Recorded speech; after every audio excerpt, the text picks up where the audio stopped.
Hi, welcome to this week's episode of Thursday Tidbits. So today we're going to take a break from flood insurance and we're going to talk about closings. Most of our buyers come from out of town.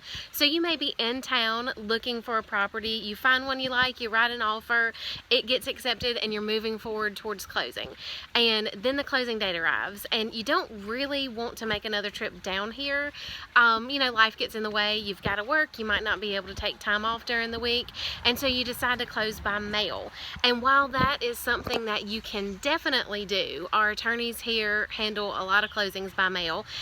They'll simply UPS or FedEx overnight your documents to you. You have to sign those, get them notarized, also have another witness in addition to your notary, and then send those back to the attorney's office. And while that's great and it happens very often around here, that can cause closing delays. So if it's at all possible, try to come in town for closing. And just on a side note, I try not to schedule closings for Fridays, only because if something's going to happen and go wrong, it will happen on a Friday afternoon.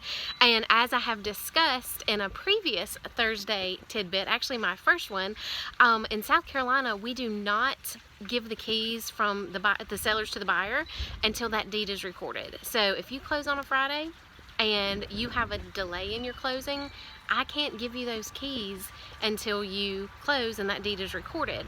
So that could be Monday, unless we get something figured out with the seller and I'm able to give those keys to you sooner. So that brings me to why it's very important to close in person. If you can anyway get here, it's better to close in person. Some closing delays that I have seen when we do it by overnight mail.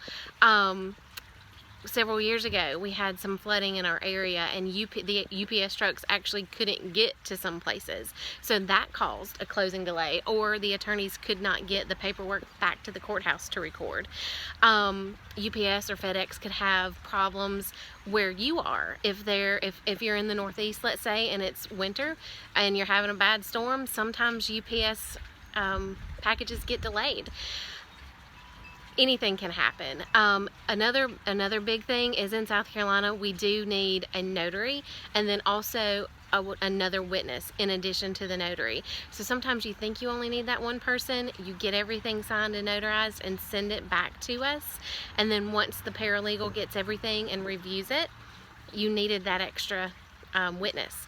So because you're not here, they've got to send your package back to you, so that causes another couple days of delay.